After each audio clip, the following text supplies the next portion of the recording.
ഇപ്പൊ വിമർശിക്കുന്നവരുണ്ടല്ലോ. 2016 അന്നത്തെ സർക്കാരിനെതിരെ ഇതേപോലെ സമരം ചെയ്തപ്പോ അന്ന് നമ്മുടെ വേദിയിൽ വന്ന് നമുക്ക് വേണ്ടി പറഞ്ഞവരാണ് ഇന്നത്തെ ഭരണാധികാരികൾ. അവർ ഭരണത്തിലേറിയപ്പോ നഴ്സുമാരും വേണ്ട, ആരും വേണ്ട. ഞങ്ങളെ അവഗണിച്ചുകൊണ്ട് നിങ്ങൾ മുന്നോട്ട് പോകാൻ തീരുമാനിച്ചാൽ 28 ലക്ഷം നഴ്സുമാരും അവരുടെ കുടുംബാംഗങ്ങളുടെയും കരുത്ത് എന്താണെന്ന് ഈ ഇലക്ഷനിൽ നിങ്ങൾ അറിയും.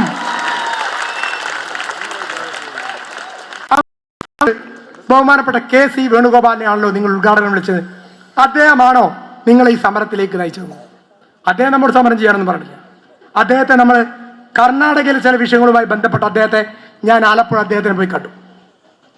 മണിക്കൂറുകൾക്കുള്ളിൽ കർണാടകയിലെ മന്ത്രിമാരെ വിളിക്കുകയും അതിന് ഏറ്റവും കൂടുതൽ സഹായം അതിൻ്റെ എല്ലാ നിർദ്ദേശങ്ങളും എടുത്തത് ശരത്തിനാണ് കൊടുത്തത്.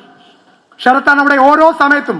കാരണം ഞാൻ അവിടെ പോകുമ്പോൾ പറയുന്നത് കർണാടകയാണ് ചെറിയൊരു, കാരണം നിങ്ങൾക്കറിയാലോ മാനേജ്മെന്റിലൊക്കെ ഗണ്ണൊക്കെ മുന്നിൽ വെച്ചിട്ടാണ് ചർച്ച ചെയ്യുക. ആ സ്ഥലത്ത് ഈ സംഘടനാ പ്രവർത്തനം നടത്തുന്നവരാണ് നമ്മൾ. അവിടെ നമുക്ക് എല്ലാ തരത്തിലുള്ള സഹായവും KC വേണുഗോപാൽ അവരോട് പറഞ്ഞപ്പോ അവിടുത്തെ ആരോഗ്യമന്ത്രി, അവിടുത്തെ മെഡിക്കൽ മന്ത്രി, അവിടുത്തെ ന്യൂനപക്ഷ മന്ത്രി, എനിക്ക് തോന്നുന്നു ഒരു മന്ത്രിസഭയിലെ മുഴുവൻ ആളുകളും നമുക്കൊപ്പം ചേർന്ന് നിന്നു.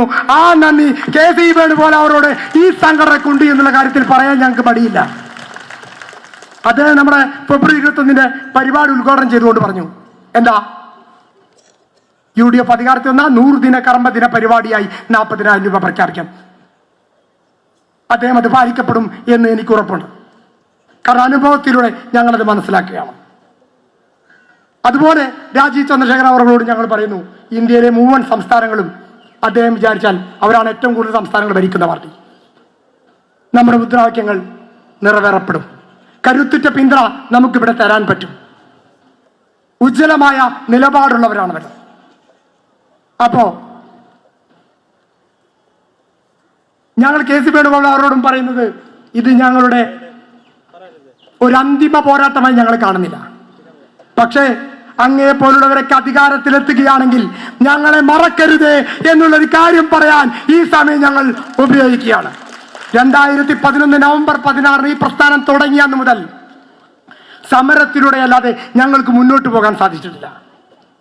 ഇന്ന് ബഹുമാനപ്പെട്ട തൊഴിലുവകുപ്പ് മന്ത്രി, മുൻ തൊഴിലുവകുപ്പ് മന്ത്രി ഷിബു ബേബി അവർ പറഞ്ഞില്ലേ, അദ്ദേഹം 35,000 രൂപ 2016 തരാൻ തയ്യാറാണ് എന്ന് നമുക്ക് കൃത്യമായി വാക്ക് തന്നാണ് ഇന്ന് വരെ നടപ്പിലാക്കാൻ സാധിച്ചത്. അദ്ദേഹത്തിന് മുമ്പ് ഭരണം പോയി.